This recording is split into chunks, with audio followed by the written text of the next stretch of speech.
So my name is Karen Mason-Bennett, and I am the Executive Director at the Northern Environmental Action Team. So NEAT's almost as old as I am. We are just over 30, and we actually started as a group of volunteers that really wanted recycling services in our community. We didn't have any of that back in the late 80s, early 90s, and so they eventually started the recycling depot, the very first one where you could drop off paper and glass and tin to be recycled. And they ran that depot for about 5 years and then transitioned into community education and outreach, and that's really where we have planted our roots. So we spent 20 years as the educator for the regional district, talking a lot about recycling and a lot about waste reduction and about working towards a zero waste lifestyle.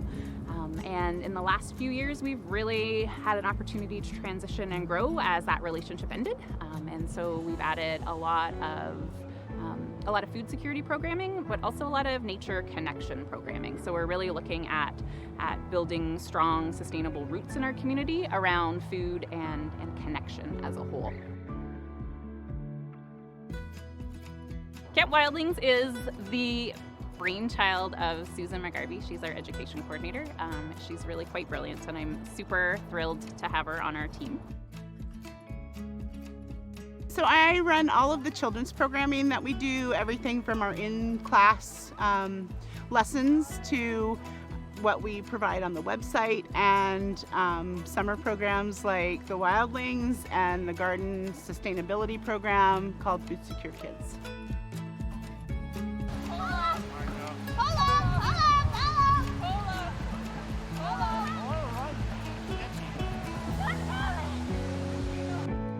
We started doing Food Secure Kids, which is our food sustainability program, in grades kindergarten through 6.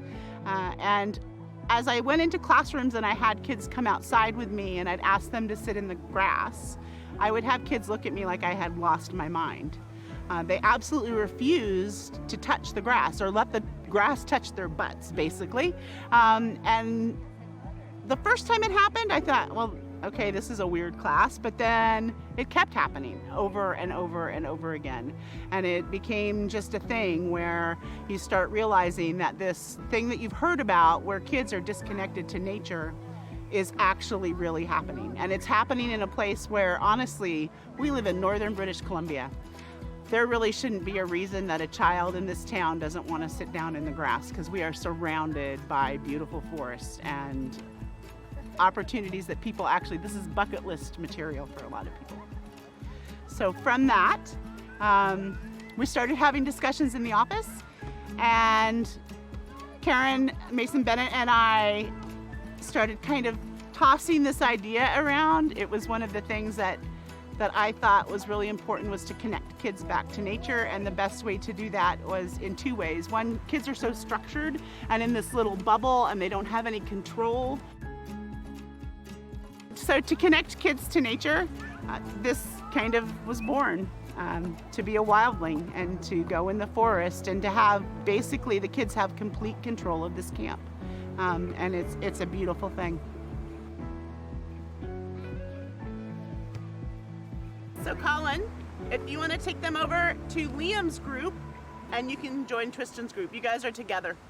So these are for you guys. Everybody in my group will get a yellow one.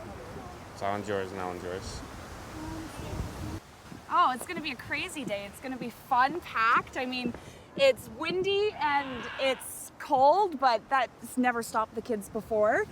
There's going to be a lot of creeks. There's going to be swimming. There might be a mud fight or two, because when you let the wildlings run loose, there's literally never predicting anything that they could possibly do. We're gonna teach them how to use their knives this morning, because each wildling gets a standard issue pocket knife. They can whittle with them. The kids show up in clean clothes and they never go home clean. Mom and dads always know that their kids will show up with something nice, and it'll turn out to be something that's not nice, and it's a paint shirt by the end of the day, because there's always a hole in your knee from the kids skinning them out in the forest, or you catch the back of your shirt off of a branch in the trees and all of a sudden your shirt becomes a spaghetti strap tank top because it rips. And yeah, it's true to the name of wildlings.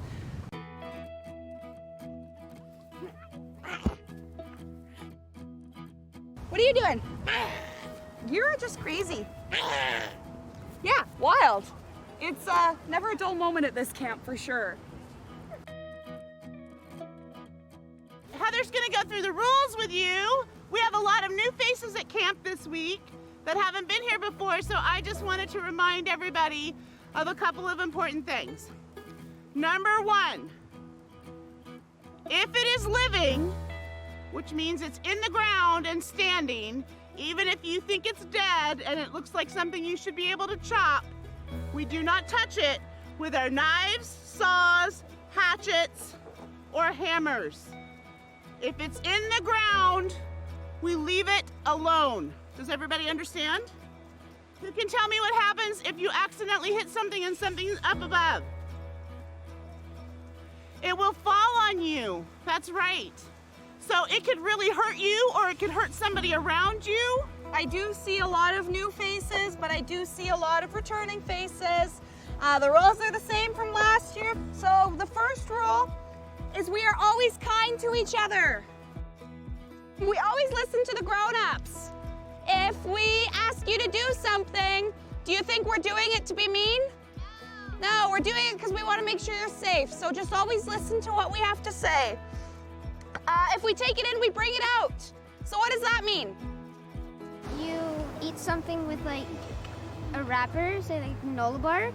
You don't leave the wrapper in the forest, you take it out. Yeah, so anything that goes in comes out. We gotta make sure that we keep the forest clean so we can come here again next year. We are always safe with our tools. So does that mean we can run around with our knives? We stay in eyesight of the group. So when we're walking from one base camp to another, we always stay where we can see our leaders. We can only climb as high as we can get down safely. So when you're climbing a tree, don't go all the way up to the top if you don't think you can come down, because we don't want to have to call the firefighters to come save you guys. If everyone understands the rules, can I get thumbs up? Yes! If everyone's ready to go into the forest, can I get backpacks on? Woo!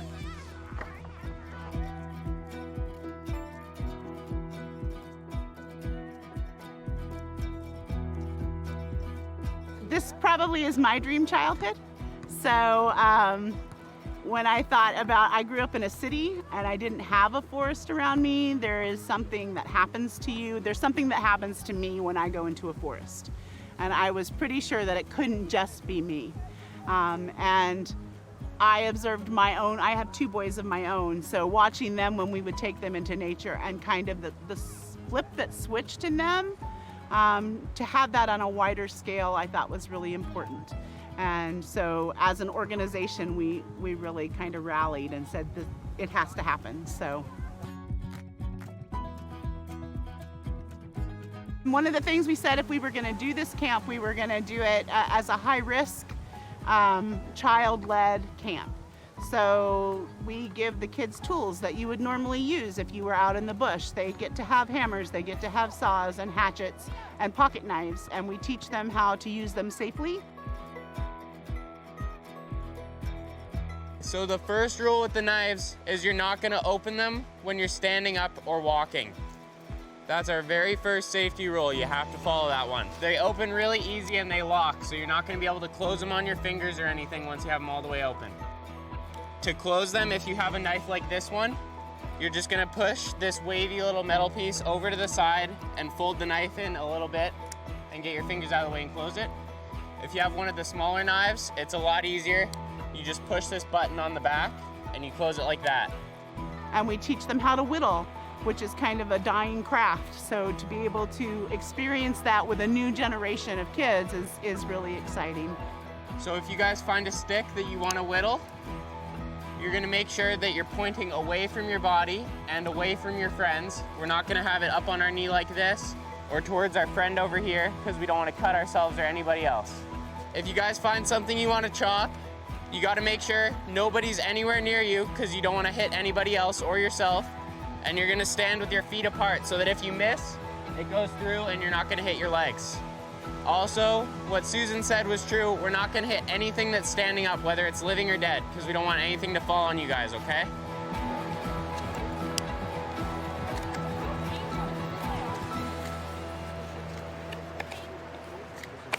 this is our first time. Yep, this is my third time.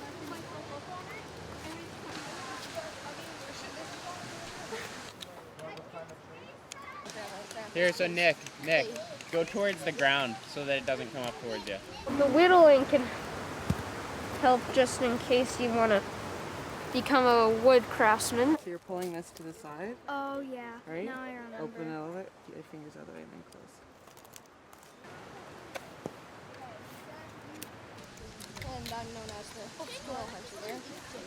Trying to make a spear, but these little things are in my way. The most thing that I would use it for is to protect myself from bears and other animals. And if I could, hit mosquitoes. Yeah. Here, come on.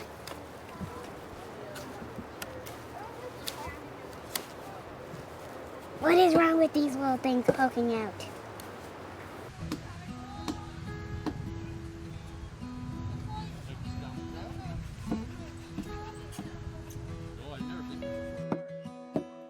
We have hatchets and saws and hammers and all kinds of fun stuff in their wagons as well. So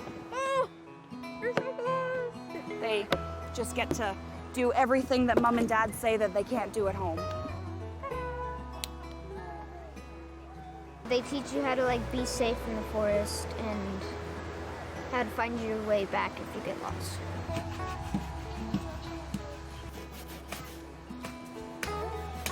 That idea that, being connected to nature is a really important thing. And to be really honest with you, it came out of us being like, I want my kid to put the phone down, right? And how do we make sure that our kids know how to go outside and have fun?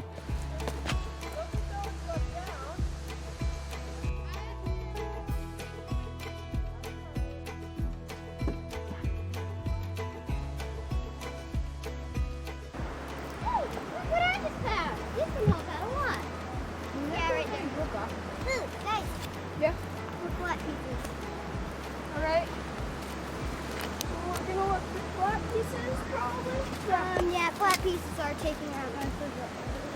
1 second. Hey, Colin, could you get that bark right there? There's the actual bark we need. Yeah. Come on. What are you building? Fort. Fort. Put that one somewhere where there's a big hole. Yeah, that spot would be a bit more better. I can block that a bit more. I can block this up. It can protect you from wind and rain.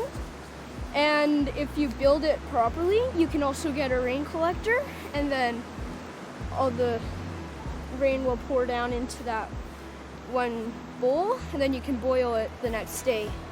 So then you've got fresh drinking water. It's kind of I know. Or maybe it should be going over there. I don't know, just put it somewhere. We could use it as a support beam. And oh yeah, the doorway should be this. nope, it can also be over there. It's just nice to build things once in a while. For the most part, we have kids that are really, really respectful of the world that they are in, right? They bring their families back on the weekends to explore. They want to show them the crystals that they found, and it just fosters a curiosity about the world around them that isn't present when you're indoors all the time.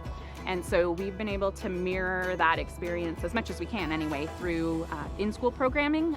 So we take kids out and we do decomposition walks, and we look at, what trees look like once they've fallen down in the forest, and where can you find the mushrooms, and what color are they, and what berries are growing normally. So all of those connective pieces are just really getting kids to stop and take a look around and really realize and recognize the world around them. And we hope that that creates some really positive mental health strategies for them as they grow as well, right? Just being able to say, I'm frustrated, I'm gonna go for a walk, I'm gonna go outside, I'm gonna, literally step back and smell the flowers for a moment, and that we can, help foster some mental health for them as they grow as well.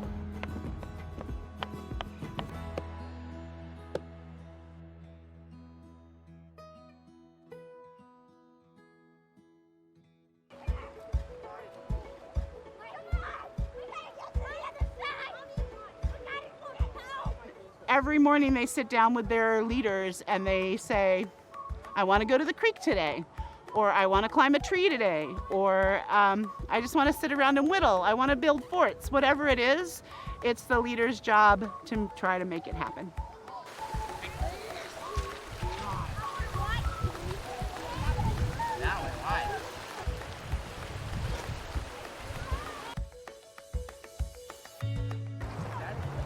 I'm still new at this no sock, no shoe thing. Oh yeah.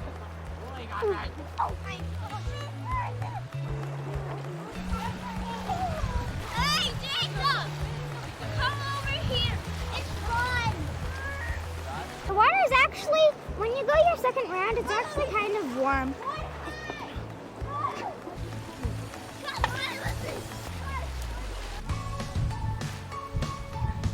What was your favorite part? I'm probably going to the creek. We got to swim.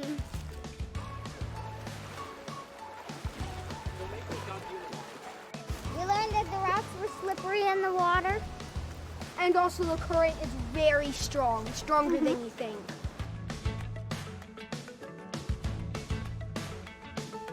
I saw a snake. Me too. So did I. And I don't do good with snakes, so I kind of just hopped onto a log right in the middle of the water and said, safe.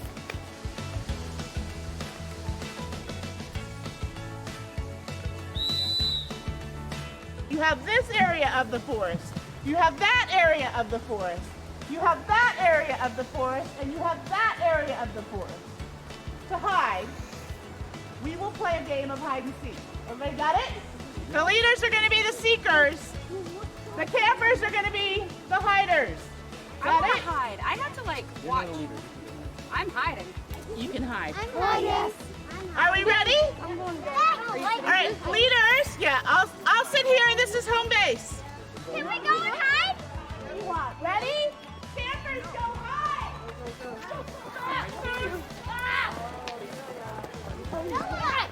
All right, that gets ready out. Ella, you're going that way. All right, leaders are going to come find you in 5, 4, 3, 2, 1.5. Here they come. Our first year was 7 weeks long, and we did it a little differently than we do it now. We tweak it a little bit every year.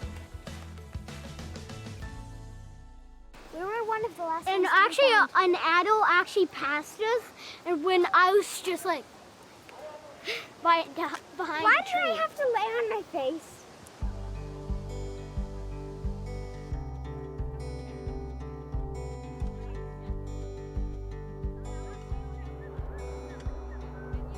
This year has been especially challenging with all of the COVID protocols that we've had to go through. But our very first year of camp, we did 5 weeks of our bigs, who are grades 1 to 6, and we did 2 weeks of our littles, which are going into and coming out of kindergarten. They're our little guys. And so we were probably halfway through week 3 of our bigs when we had a parent come to us and say, I don't know what to say to you guys, but this has been life-changing for my boy. And we said, what? And she said, yeah, he spent a school year where he got kicked out of one elementary school. He got into another elementary school, constantly in the principal's office, sitting outside the classroom. He was labeled the bad kid. And we're like, wait, your son? Because he was our camp leader. And when new kids would come, he would be the first one. You're gonna love it here. We do have so much fun. We get to choose what we get to do. We get to play in the creek. And he was kind of our camp mascot. So to hear that story and to have that kid coming back, this is his 3rd year in camp. He's still with us for the whole summer. And to have him on the days that he does, like maybe miss a day because he had a sleepover, we hear about how much he missed being here and how he can't wait for next summer. So to have that experience happening tells me and tells us as an organization that we were right and that this connection to nature really needs to happen.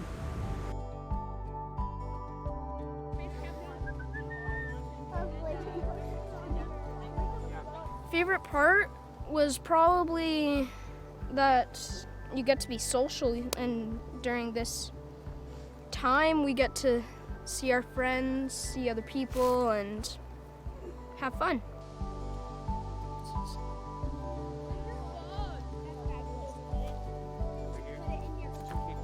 All right, Nick, come back here. My son is one of the leaders. He's been one of the leaders since the very first year. He started when he was 15 years old. And I have noticed a huge change in him. Even though the job that I have, where at NEAT, we're concerned about the environment and the world around us and climate change and all of those things, and he heard about it a lot. It used to be a joke in our house about, oh boy, don't mention recycling or don't do this because mom's gonna go. But I've noticed the change in him. He's now that kid that is like leading the troops and saying, you know, I don't have to ask him about recycling. I don't have to ask him about what are you going to do about climate change. I don't have to ask him about how important the forest is. I've heard him telling other people, you need to go out and experience it. So it is 100% life-changing. 1, 2, 3.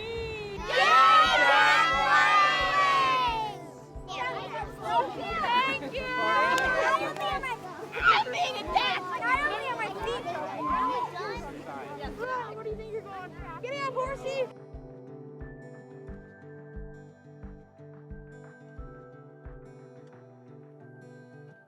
And so there's that full cycle kind of systemic aspect of things that's a little bit difficult to identify when we're talking to kindergartens and grade 1s.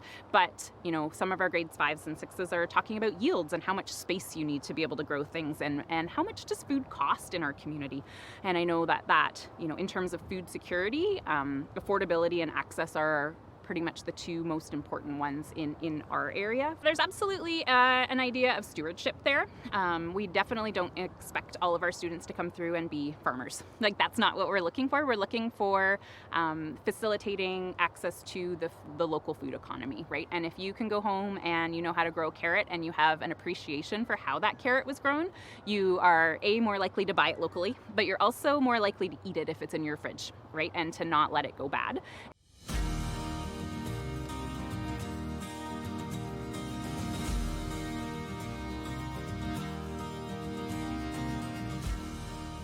The cohorts are really new, which is super lovely. Bess Legault is our cohort coordinator, and she has a dream, and it's really quite lovely. I'm just blessed to be along the ride on this one.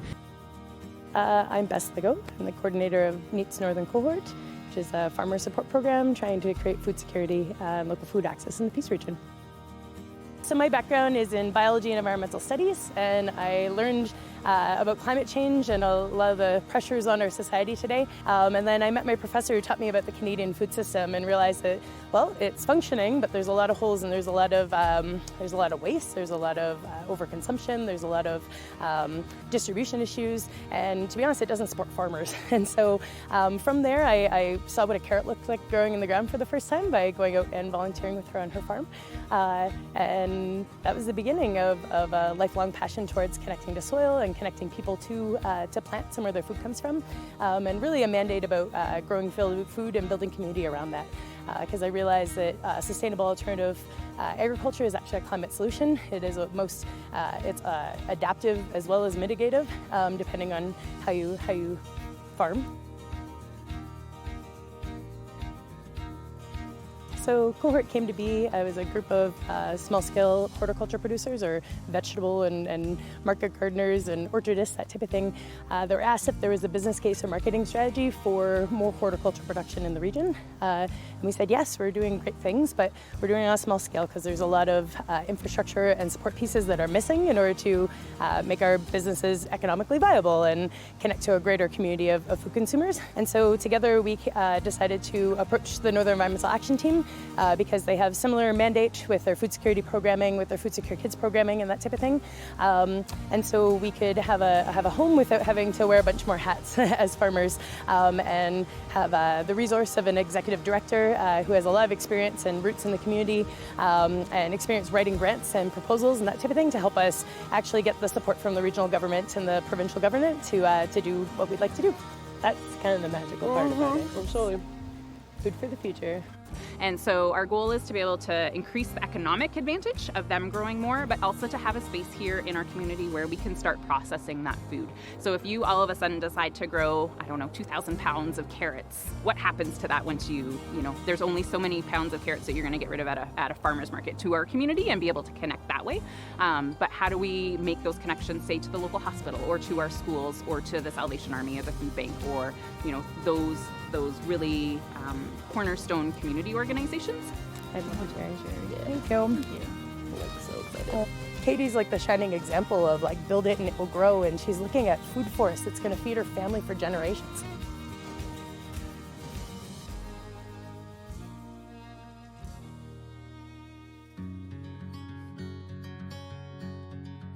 I'm Katie Peck, and I own and operate Canadian Acres Farm here in Charlie Lake, BC.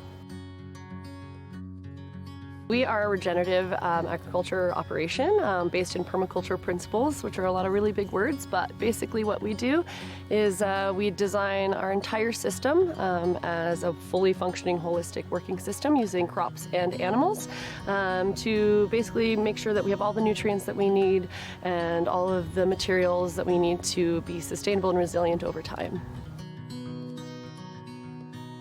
We have a flock of laying hens, and then we also have pastured pork. We also run about 70 horses on this property, and we do rotational grazing, and so that means we have a system of fences and paddocks, and we're constantly moving our animals around behind each other and one another to make sure that we're utilizing as much nutrients for them on the land, but then also working up our land and creating a system that's going to create more growing spaces for us, but also keeping our animals really healthy so that we're raising healthy meats and making sure that everybody's living here together as resiliently and as sustainably as possible. We have a herd of wild horses, and we raise mountain horses because they know how to paw for grass, you know, they know how to survive, and so we talk about that a lot, you know, when people are like, oh, my horses need to be inside and they need to have water, and it's like, well, if there wasn't electricity and it couldn't have water over winter, our horses would survive, right? So we do a lot of that when we're thinking about breeding for pigs or chickens or horses or whatever. We're really looking for the ones that would be able to survive if we weren't here, right? And that's all within the resiliency piece of it as well. Oh, I the wallow right there.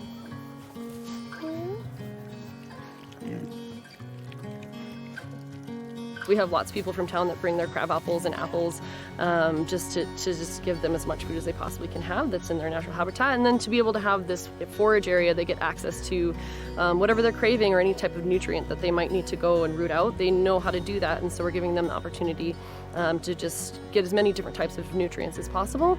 And also, you think with the sunshine, you get that vitamin D, and so we're creating a healthier meat product basically through that's healthier for us and healthier for them. They're better than a rototiller. They'll just, I'll put them in any area I want to, and they'll dig up my garden areas and all of the market garden areas for us, with us not having to do that work. So it's a really, really integral piece of our entire regenerative ag operation. It's really more about implementation and the strategy around it and the design, right?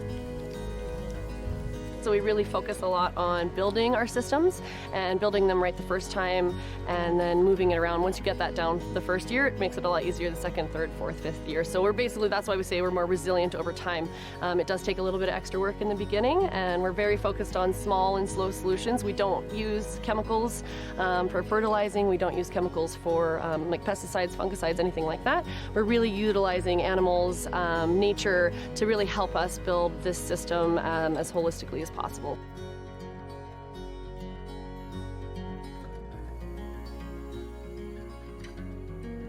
First couple of years, it's really about building soil health. We say we're soil farmers on top of anything else, because if you don't have healthy soil, you don't have healthy vegetables, you don't have healthy animals, you don't have healthy people. So it's really about focusing on soil health, soil critters, drawing a lot of nature to our farm. I think when you're using traditional methods with pesticides and fungicides, you chase nature away or you kill it. We're really about building habitat, because that's what's going to help us fight our pests. That's what's going to help us naturally create this ecosystem that's going to be able to function on its own over time. You know, nature's all about balance. How do we mimic nature in order to create that balance and make our jobs easier overall? we do plant in what we call polycultures. Monoculture is very traditional agriculture where it's the rows, you know, and you have everything just one type of crop in one area. And so we do polycultures, which means a whole mess of different types of plants working together. And so because they have different root levels and different nutrition needs, you can grow a lot more in a smaller space. And so you can see we've got carrots here, we've got nasturtiums tucked in there with that, we've got squash with beets. So we really look at a lot of companion planting and polyculture growing. The idea is that all those roots are going to work for me right now, and they're going to work up all of this ground, and I don't have to do that, right? And so what we'll do is we usually don't take roots out unless it's a root crop. We'll just cut everything down, and then we'll just continue to build that soil on top of it. What that also does, it sequesters carbon, and it's just a really much more natural way to grow your food. We're just trying to bring some life back to this soil because it has been traditionally farmed for such a long time. It was pretty sad. Some things we leave, some things we want to make sure, like the thistle, obviously there's some more invasive things that we want out, but yeah, the first year's usually the hardest, and then because you're building soil, right, we'll just keep building on top of here. You'll get less weed seeds and perennial weeds, and then you'll just grow more food. So, and we eat a lot of the weeds too, so weeds are super nutritious. We've got a nice little medicine garden with some flowers and a lot of different herbs. We like to utilize, because we're also drawing in pollinators, so you want a lot of the flowers in those companion polycultures. And so yeah, we really like to just have a good combination of different types of plants, because that's going to make your soil happier, your critters happier. I've been a permaculturist for about 12 years, and I'm from Alaska originally and kind of learned it through there. And then there's lots of different ways to become a designer. So I went through Oregon State University, became a certified permaculture designer about 4 years ago. And yeah, it's happening worldwide. They're regreening the deserts. We're really looking at ways to bring nature back into our places. I say all the time, we really want to be a part of our ecosystem here instead of outside of it or dominant. We're really a part of it. It's really about systems to battle climate change, become sustainable. And then as we did more of that, we realized we have the opportunity to do it for our community as well. And I think that education piece and being able to show people how to do it themselves is really important as well. I know Katie from showing up to the Fort St. John Farmers Market.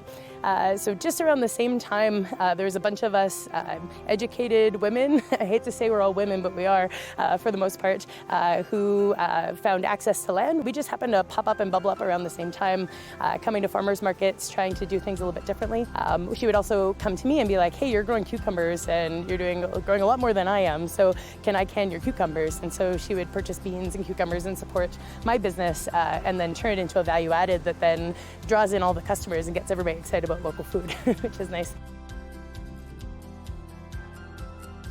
So through their Northern Co-Hort program, basically the idea that we needed to have more support for producers like us, and you know, that is with whether it's with student workers and being able to share that with other producers in the area, because we're not a huge operation yet, right? So that's super helpful. So being a farmer support program, we listen to our producers to ask them what they want and what they need. So our programming has been around connecting farmers together so we can have conversations, discussing our opportunities and challenges, and then figuring out how together we can move forward.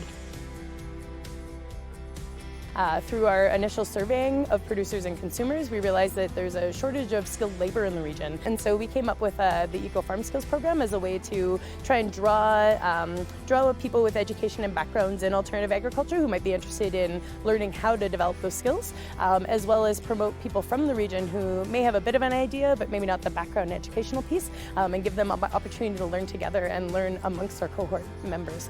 And so our producer members are mentors.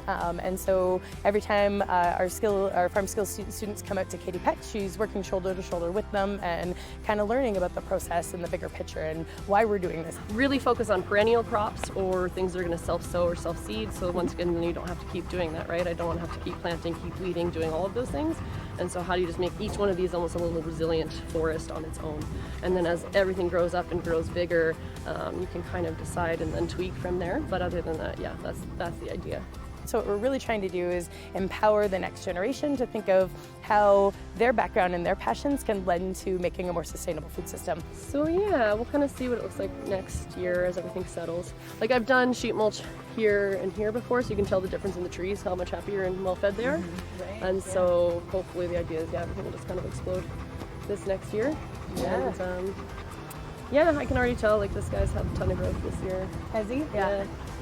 That's just protecting and anchoring the roots. Well, and nutrition. soil and nutrition. Yeah, nutrition, right? It's going to break down and just basically make its own compost, and you can just tell the difference of one that's been fed versus farther down there, not so much, right?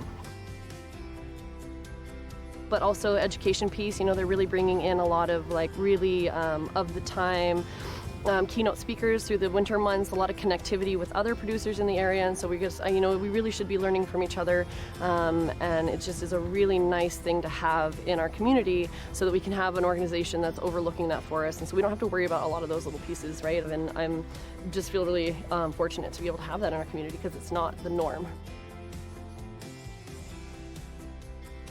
Our program has kind of been grassroots from the very beginning. How we mainly make our connections and how we try to increase our membership is by putting on knowledge transfer workshops. And so in the end, we end up like sometimes we'd have 50 producers coming out to learn how they can expand their business and have some potential funding supports to be able to diversify what they're doing.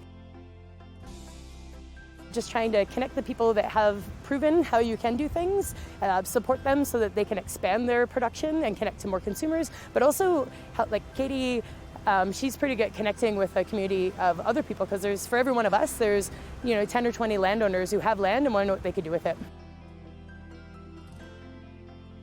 A lot of the people that we connect with are trying to do low input agriculture. They're trying not to have to buy the $1 million combine, buy the $500,000 quarter section, and then continue to put investments in fertilization and seeds and that type of thing every year in order to hope that the weather cooperates and you get a crop out at the end.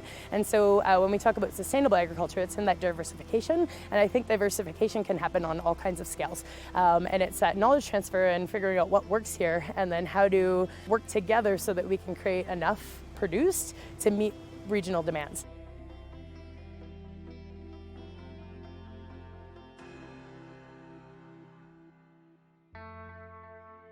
So we live in the north. There's definitely a major mountain range between us and the rest of the province. That's been identified as one of the major barriers for the diversification of what can be grown up here. There's a lot of really great growing spaces. Although we have a short season, we can produce a lot of food in a short amount of time. And we've got a nice little microclimate up here in the north, and so with that comes some responsibility to find the producers that can actually get in there and do the work. I like to say that I grow 121 varieties of fruit, vegetables, and herbs, and part of that is that we could grow cantaloupes and watermelons here, which is closer to Alaska than Vancouver, and that often makes people go, wait a minute, I thought we could only grow grain and oilseed and that type of thing up in the Peace region. So it's been really interesting to demonstrate what can be grown.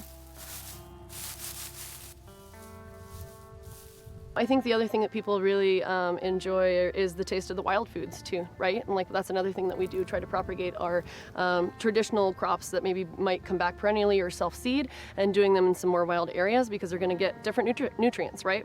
Rather than just chemically pumped in fertilizers, that's what your food that you get in the grocery store is eating. We're doing this in a very different way, so they're going to have access to so many different types of nutrients. It's going to taste a lot different. It's going to taste a lot better, and yeah, how do we mimic nature in that to make our jobs easier? Because ultimately, I think if you want to do it on a larger scale, and the way the future's going with climate change and the bigger rain events and the drought and all of these things that we're dealing with, when you're designing in this way, we're going to be the ones that are resilient growing food, and the traditional farming is probably going to struggle with that a little bit. Everybody who's part of our cohort are very proud of what they've done, and they have to put a lot of effort into trying to connect to their community, and they've put a lot of effort into educating themselves and not only learning how to do things, but trying it out before they say, hey, I know what's going on here and maybe I can help you too. And so with our food hub concept that we're pushing forward, we really want to achieve food security in the long run, but what we want to do is to support viable businesses, making sure that they have a unique brand so that the consumer knows where their food's coming from. Yeah, it's spreading slowly, and I think regenerative agriculture is a really hot term right now, especially when you're looking for cattle operations and those types of things.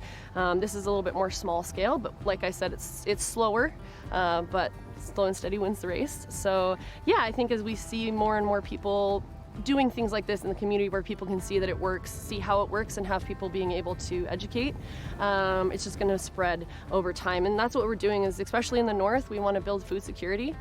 We've seen with this pandemic that food security is a really hot topic, and when trucks can't run and trains can't run, boats can't run, you run out of food on the shelves. And so how do we go back to a community village model where we can feed ourselves? And so with sustainability, everybody that's part of our cohort, we care about food. We're producing food to not only be produced here, but processed here and consumed here. It's what drives the concept of a food hub for the region, so that we can be that connective tissue and connect the producers that are producing food that want to have it processed locally.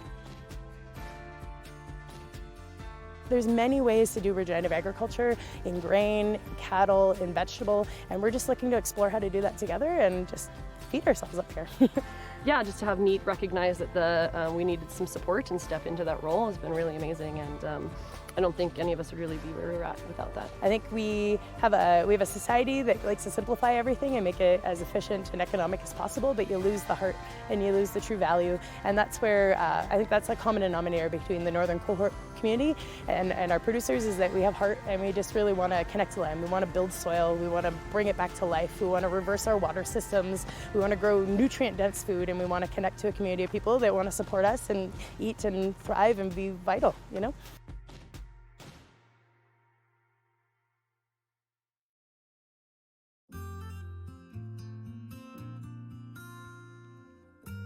I'm Deb Jarvis, and I am the Community Garden Coordinator for NEAT.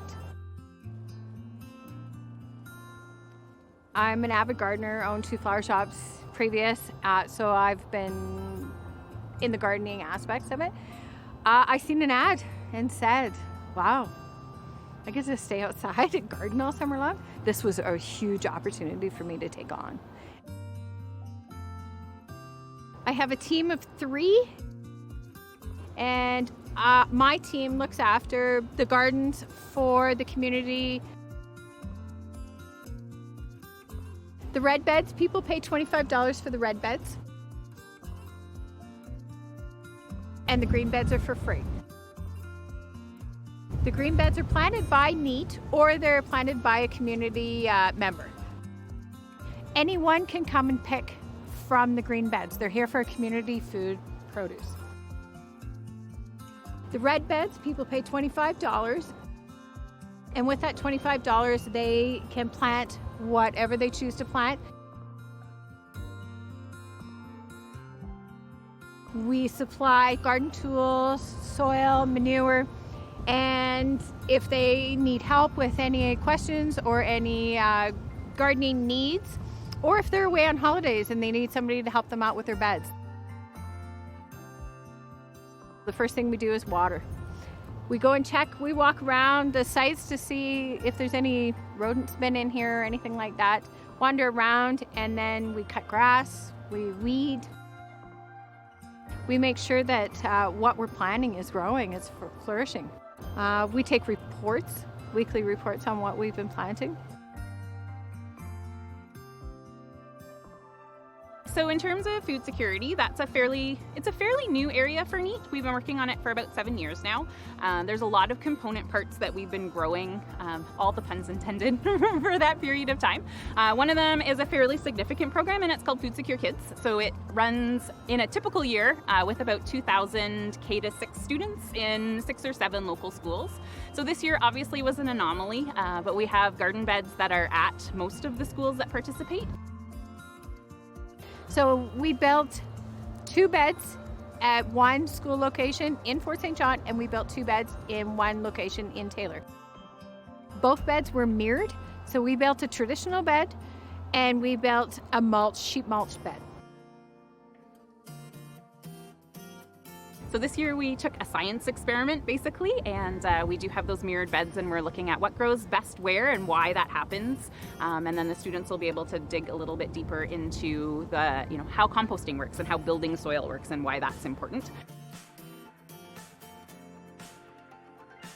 Having food access in our community is really important. We are a northern community. We have one road in, one road out, and that road connects us to everybody that's further north than us.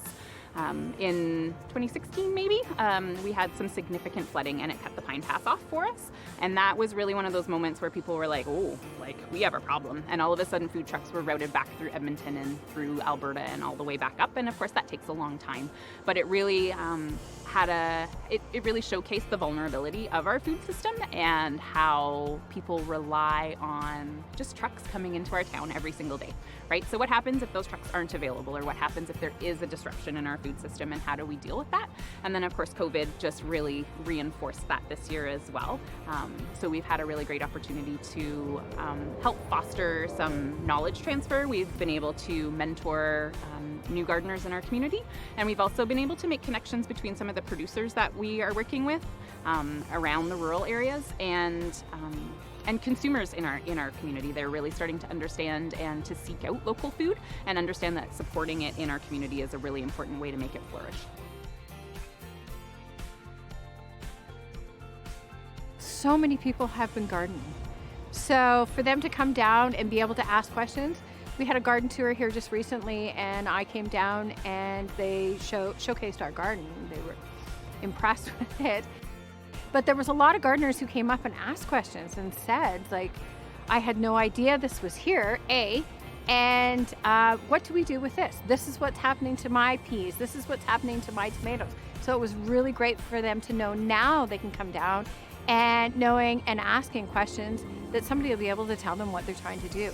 It's been a big year for gardeners. So this is a huge thing for communities. They need to know that food production is needed in all communities. To be honest with you, this has been awesome. This is such an awesome project. I am super grateful to be part of it because our community has come into our gardens and they are wowed. They're like, wow, we needed this. And look how long it took us. It took COVID for us to realize that food production is very important in our communities.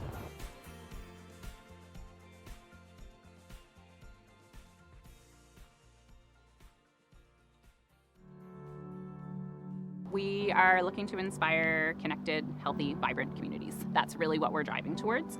And there are a few places where you can connect as well as you connect around food, right? Food is a very important cultural component of our lives. And also the space that we occupy, right? So that, there's food exploration on the one side, but there's also space exploration on the other side, right? And, everybody has that space where, when we were a kid, we went camping here and it's just that place where I feel at home. And that's really what we're trying to generate in our community. So Nourish is one of our newest programs, and it's a really dynamic partnership with the Salvation Army and the province of British Columbia. So what we've done is we've targeted shrink, which is the food that gets culled out of grocery stores. So a lot of that is going into the Salvation Army through a donation program. Some of it is going to be distributed fresh to clients. They can come in and pick up apples or peppers or bread or rice or whatever. And then a lot of it is actually processed.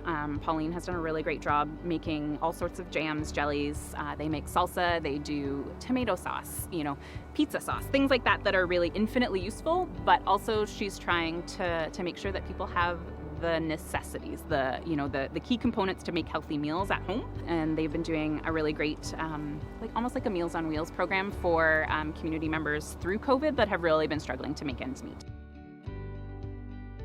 But it's all coming out of food that normally would have been thrown away. So there's a really big economic impact on that. There's a really big dignity impact on that. We're really looking to foster dignity around, it's okay to ask for help. It really is a connection, right? And it's the connection to producers, it's the connection to food, and it's the connection to resources and people in your community to help. Fort St. John's is a space where a lot of us are new and, new by, a degree of years, but a lot of us don't have extended family here. A lot of us are, just our own nuclear unit. And so to have somebody in your community that can say, actually, this is what a radish seed looks like, right? This is how it sprouts. This is what you need to do with it. We have a lot of people that move into our community and are like, I just moved from Vancouver. I have no idea what grows here. Like, this is foreign. And so being able to make gardening or make food production here less intimidating, and just make our community more welcoming is really advantageous. But yeah, we're looking forward to, we've got a lot of really awesome stuff on the horizon. I'm really excited about the next 10 years, and we're definitely building a neat future.